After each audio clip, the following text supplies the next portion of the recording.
Welcome to the Prison Professors Podcast. We serve people who face challenges with prosecution, sentencing, and prison. My co-founders are Sean Hopwood and Justin Paperny. My name is Michael Santos. We create digital content, and our team offers individual consulting services. We also assist agencies that want to improve outcomes.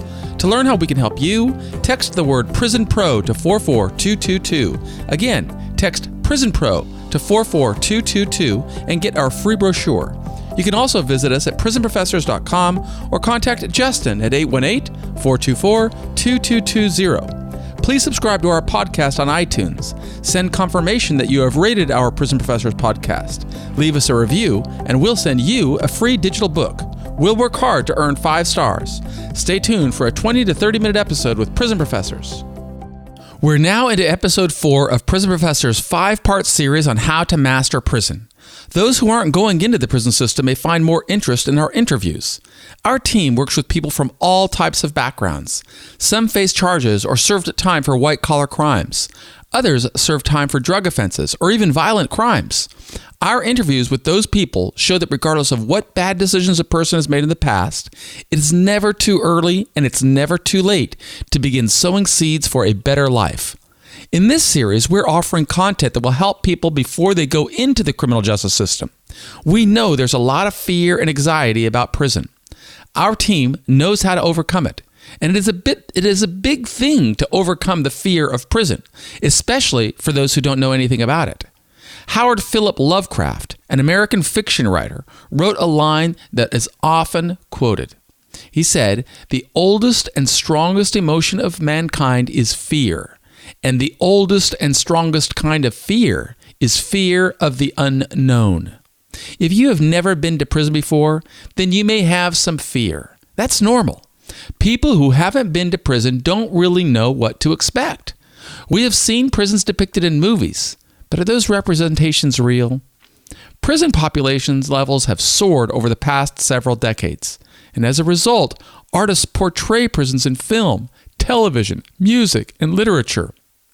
One of my favorite pastimes, even though I was in prison for 26 years, I still enjoy watching those shows on the Biography channel or on the A&R channel or something like that, where they're just featuring shows like Locked Down and Locked Up and things of that sort. But are those really real portrayals of what can happen in prison? You see, when artists portray scenes from prison, they feature the sensational. They produce the scenes to elicit an emotion. And frequently, film producers want to elicit the emotion of fear. But our team at Prison Professors provides you with a different perspective. If you're going into the prison system, open your eyes to the best possible outcome. What does the best possible outcome look like in your case? If we can see the best possible outcome, we begin to realize that pathways to success exist. Look at the success of our partners at Prison Professors. Neither Sean nor Justin had been to prison before. One was going to prison for armed bank robbery. The other would serve time for a white-collar crime of securities fraud. Both men were afraid of what was to come. Prison would separate them from the people they love. It would separate them from the people who loved them. Neither knew anyone who had served time before. Yet both of them had seen the movies. They watched the television shows, and they heard the stories, just like many of the listeners to our podcast. The outcomes of my partners on the other side of the journey, however, completely differed from what anyone would expect. Sean became the most successful jailhouse lawyer in history. He wrote briefs that won cases in district courts, in circuit courts, and in the United States Supreme Court. Then, after completing the term, Sean went on to law school. He clerked for the D.C. Circuit Court. Georgetown Law School hired Sean. He's now a law professor and an advocate for reforms. Who would have thought that that could be possible when you're going into this prison system for armed bank robbery? Similarly, Justin chronicled his story in Lessons from Prison. When he went to prison, he feared the type of life he would lead upon release. Justin's conviction for fraud resulted in the loss of his livelihood. He worried about how he would be able to earn a living. But like Sean, Justin finished serving his sentence during the worst economic recession of our lifetime. Yet during the first few years since his release from prison, he began building businesses. Those businesses would generate millions in revenues. Clients for those businesses include law enforcement, the corporate sector, academia, law firms, the judiciary, and individuals who face time in prison. Through his preparations in prison, he was able to come back strong with his dignity intact, able to earn an income that could provide for his family. Why did Sean and Justin experience a different outcome from what we see portrayed in media? Well, the answer is quite simple. They prepared for success. I'm Michael Santos. My partners and I want to share everything we learned about mastering the prison system. Like Sean and Justin, I went to prison as a young man. I started my journey in 1987 when I was only 23. I didn't get out of prison until 2013. And despite the 26 years that I served, every day felt productive. It felt productive because I wasn't only preparing for prison, I was preparing for the success that I wanted to achieve in prison and beyond.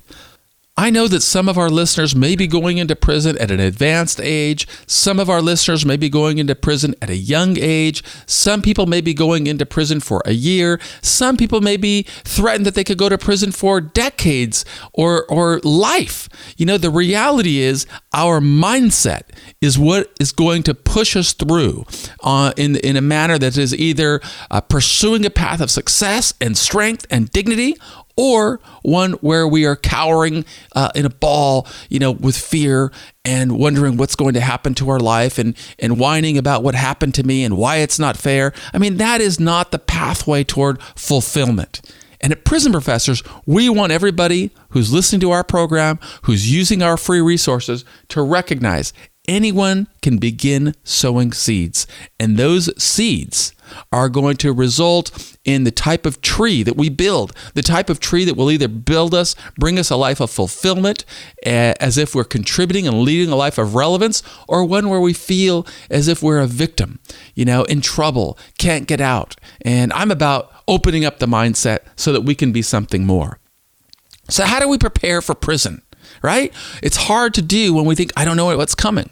Well, we prepare for prison in the same way that we prepare for anything else in life.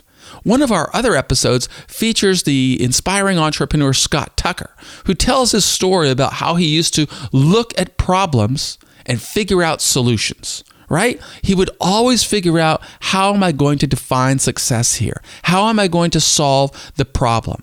Well, the person who's going into the prison system must do the same thing. And it can start by asking the following question: what is going to be the best possible outcome? How can I deal with the world as it exists rather than as I want it to be? Now, answering that question is essential. None of us can change the past. Maybe it's unfair that you're going into the prison system. We can't change that.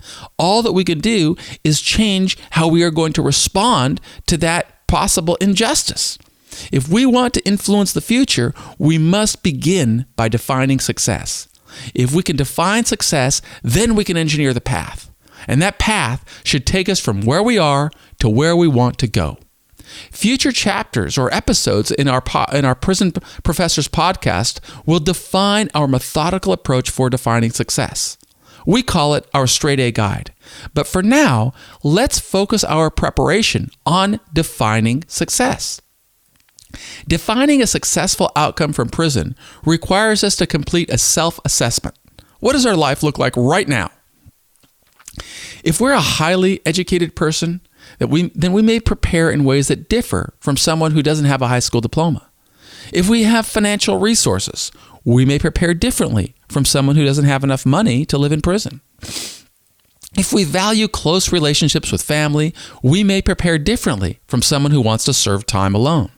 If we have a sentence in excess of 10 years, we may prepare differently from someone who is serving 1 year. You see, preparing for a successful journey through prison requires us to do some self-analysis and then to define success. And as shown above, success for one person may differ from another person's success. My partners and I all had different life experiences. Justin was a graduate from the University of Southern California, and he was a licensed professional before he went to prison. Sean had a history of substance abuse, and he was serving a sentence for armed bank robberies. I started selling cocaine when I was 20 years old and didn't have much of an education when I started. But one fact unites each of us. Justin, Sean, and I hated being in prison. We wanted a different outcome from what others would expect of us. We wanted to return to society as law-abiding, tax-paying citizens. We didn't want to live on the margins. We wanted success, and we prepared in ways that would be consistent with that outcome. Our preparations, however, began when we were already confined. So prepare for prison early. The sooner a person can prepare, the better. Consider the often quoted adage on the best time to plant an oak tree. Do you know the best time to plant an oak tree? Some people say winter, some people say summer, some people say fall, and some people say spring. But a wise person knows the best time to plant an oak tree. It's 20 years ago. But the second best time to plant an oak tree is today. The same thing goes with preparing for prison. The sooner a person can start thinking about the outcome that he wants to achieve, the better a person can prepare for a successful journey inside. Good preparations serve a person well. Preparations will serve a person going to prison in the same way that a blueprint can serve a builder. It provides a guide of what steps he must take. Now, not all people get to prison the same way. Some judges allow people to surrender at some point after the sentencing hearing. Through counsel, the defendant can ask the judge for time to prepare in order to get his affairs in order. And when judges allow people to surrender, they typically allow at least 30 days to pass. Some of our clients have been able to postpone their surrender to prison for a year or longer. There may be a variety of reasons that make sense for someone to delay their surrender date. They may want to complete a class. They may have family obligations. They may need to complete a business transaction. If there isn't a compelling reason to do the opposite, we encourage people to get started. Don't delay the surrender if there isn't a reason. While waiting to serve time, life can feel like it's on hold. It's hard to gain any traction in life when a prison term is looming ahead. For many people who must surrender to prison, the waiting can be interminable. It can feel like a person is serving time, but the time doesn't count. In Lessons from Prison, Justin describes how the period before surrendering to prison led to a depression. Others talk about drinking too much, or eating too much, or feeling traumatized with fear. But each case is different, and we don't provide boilerplate guidance. As a general rule, we find that it is best to start serving the term as soon as possible. The sooner a person starts, the sooner a person can get on a path toward building a successful future. We provide tips through our website, through our YouTube channel, and through our podcast. Some of those tips will be specific for people who have an option to surrender to prison. Other tips apply to all people, whether they're surrendering to prison or whether they're going to be taken into custody without notice. It is important to remember that a judge has the discretion. The judge can leave a person out on bond for a lengthy period of time after the conviction, or the judge can issue an order that results in an unexpected confinement. Consider the widely reported case of Martin Shkreli. Martin was widely castigated in the media. Headlines labeled him as the Pharma Bro. In 2017, a jury convicted Martin on charges related to fraud. While out on bond, he repeatedly appeared on social media. One post supposedly offered payment to anyone who could provide a piece of hair from Hillary Clinton. That post led prosecutors to say that Martin posed a threat to society. The judge agreed. He ordered the U.S. Marshals to take Martin into custody in September, long before his sentencing hearing. As a result, the Bureau of Prisons locked him inside a New York detention center. Now, had Martin prepared better, the judge likely would have allowed him to surrender to a minimum security camp. Life in a minimum security camp offers considerably more liberty and considerably less volatility than life inside of a detention center. It is always best to prepare. Knowledge translates into better decisions, and better decisions translate into better experiences. So, in the earlier episode on this series of how to prepare for prison, we discussed custody, classification, and designation. Now, many defense attorneys will stop their representation at the sentencing hearing. Others will be willing to assist their clients a bit further. For those who have a good legal team in place, we offer some advice. ask the defense attorney to get some confirmations from the marshals and the Bureau of Prisons regarding the designation. It's going to be consistent with that custody and classification scoring system that we discussed in an earlier episode. A process unfolds after sentencing. You see, the U.S. Marshals are going to forward the judgment order and the pre-sentence investigation report to the Bureau of Prisons Designation Center in Grand Prairie, Texas. Administrators in Texas will consider many different factors. Then they will identify an appropriate prison for the person to serve the sentence. Now, the staff in Grand Prairie will be responsible for submitting the appropriate paperwork to the designated prison.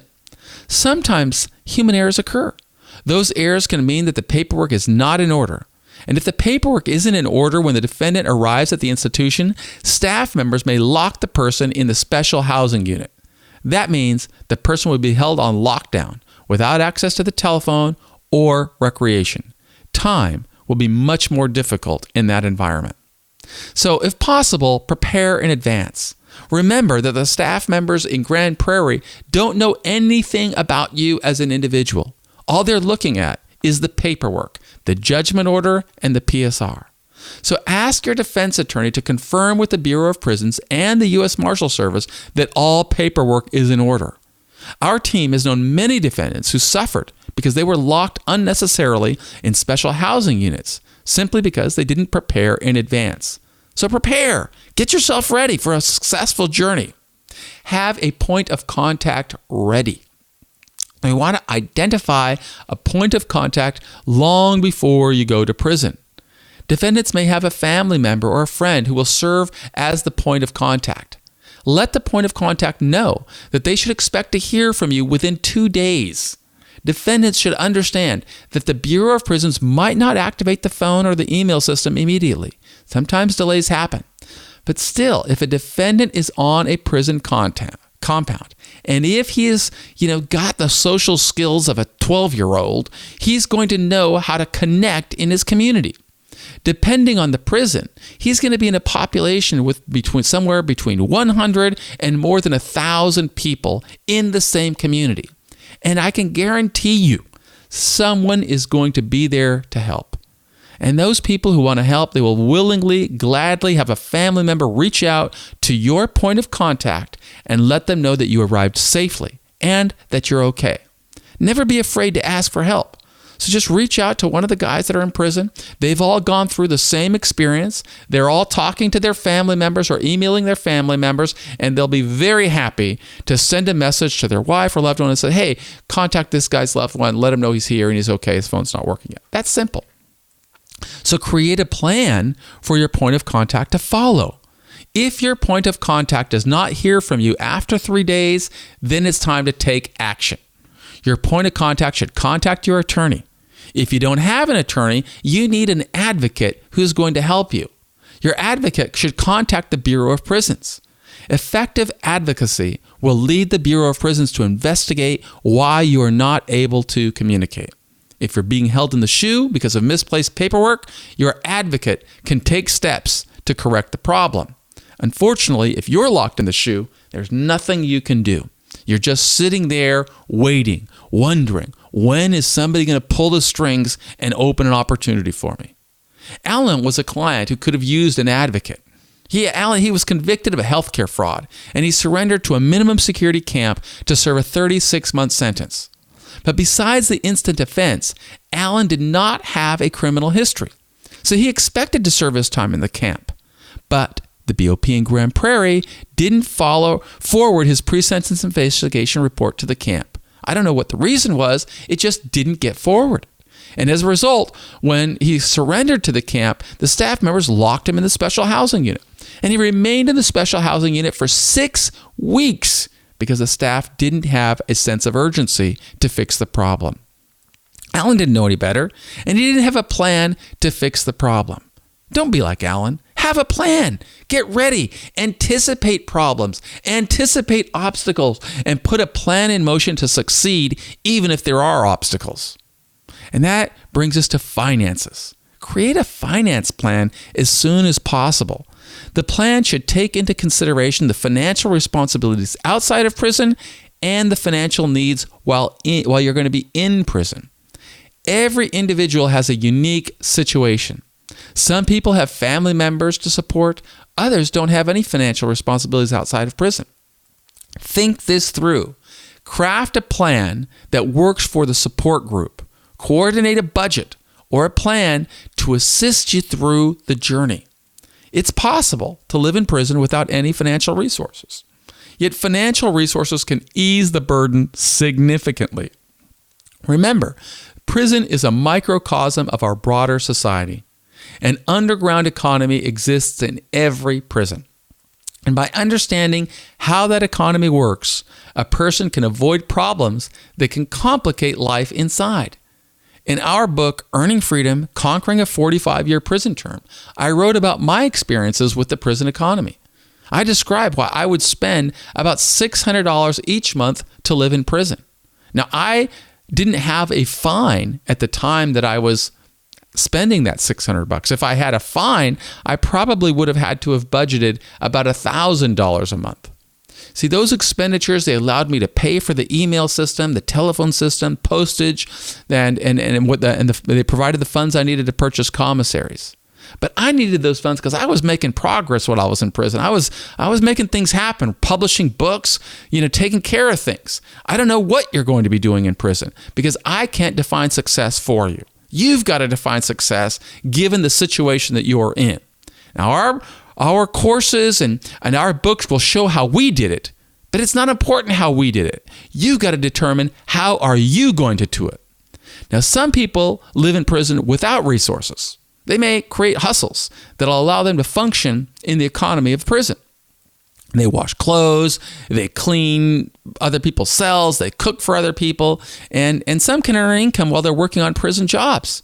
Those jobs are going to pay anywhere from $5 a month to, for a very few, maybe $200 a month, maybe some of you even more because of overtime and working in the prison factory. But jobs that pay $200 or more a month are relatively scarce in terms of the population.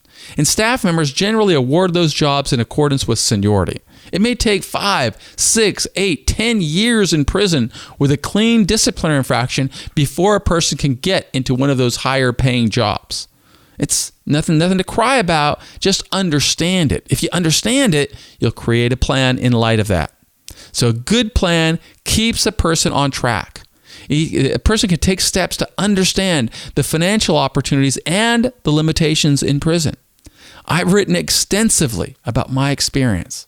When I left prison after 26 years inside, I had more than $100,000 in after-tax savings in the bank. Those resources allowed me to start my life. And the financial resources reflected my preparation. The preparations began with a visualization of how I wanted to emerge. Then I put my plan in place. Then I set priorities. Then I executed the plan. Make sure that you do the same. Visualize success, create a plan, set priorities, and execute the plan. That's the secret. It's the secret of life. Not only succeeding in prison, it's the secret of life. Visualize, plan, prioritize, execute. So a good planner will see advantages everywhere. We encourage you to plan your reading list. That plan worked well for our partner, Sean Hopwood. He chose to read selectively in prison, very selectively. That selected reading plan led to his developing knowledge of the law. By reading, Sean became an expert in writing appellate motions. And while in prison, he wrote briefs that led to liberty for many people. His briefs won in U.S. district courts, in circuit courts, and the United States Supreme Court. But what did he do? What was his planning? His planning was to read more than 100 cases every single month, and he could hold himself accountable to that. Likewise, Justin followed a disciplined reading schedule while he was in prison. He read books that would lead to his success upon release. So what about you? What books will you read while you're in prison? How will reading contribute to your success while you're in prison and beyond? The more thought you give to that, the more methodical you can be. In several of our programs, I described the strategy that empowered me through prison. Every time I read a book, I would document the experience with a book report. And the book report would follow a simple plan. I would answer 3 questions. Why did I read the book? What did I learn from reading the book? How will reading the book contribute to my success upon release? By responding to those questions, we can show a disciplined, deliberate path to make time in prison work for you. It's part of an excellent preparation strategy. Now, there's another strategy that I used and that we really advocate at Prison Professors, and that's journaling and reputation management. At the soonest possible time, anticipate the challenges that you are going to face upon release. Use your time inside to begin crafting your personal image. Anticipate how prospective employers, creditors, business associates, and anyone else will perceive you. What will they find when they run a search on Google of your name? If you anticipate challenges in your future, you can begin sowing seeds today to overcome those challenges. That strategy worked well for Sean. That strategy worked well for Justin. That strategy worked well for me. Each of us documented our journey in prison. Each of us chronicled our journey to show our disciplined, deliberate preparations inside. Those initiatives allowed us to overcome enormous obstacles. Sean persuaded a law school to admit him. He persuaded the Washington State Bar to admit him. And he persuaded a federal judge to hire him. Justin's journaling and strategies for reputation management while in prison opened enormous opportunities. He built businesses. He generated revenues worth millions of dollars. He built businesses that didn't only help himself, but also help the clients that he serves. Within 3 weeks of concluding 26 years in prison, San Francisco State University hired me to serve as an adjunct professor. Why did that happen? Well, it happened because of the preparations that I made while I was serving those 26 years. In fact, all of the goals that I put in place while I was beginning my journey had a direct influence to the opportunities that opened for me in the future. So I don't know if you're facing 1 year, 5 years, 10 years, 100 years. What I do know is that the decisions that you make today are going to influence whether you are in a position to change or improve those outcomes in your future. Start sowing seeds today. Nurture those seeds. Make sure that you feed those seeds. Water them. Feed them with fertilizer. And never forget what fertilizer is. What is fertilizer? I don't want to use profanity on this podcast because many of our podcasts go into the prison system, and I like to say that our show is completely clean without profanity, so I'm not going to use the word, but I am going to ask you to think, what is fertilizer? Okay? It is, well, we know what fertilizer is. It comes from maybe a cow or a horse or some other animal, and that fertilizer nurtures seeds. So what has to happen before success comes? The seed has to grow through a lot of fertilizer before it begins to bear fruit. Plant your seed. Be prepared to grow through a lot of fertilizer before seeing what's going to happen. That's what it means to prepare for success. Know that it doesn't happen tomorrow. No successful venture begins with an idea and the next day you have the success.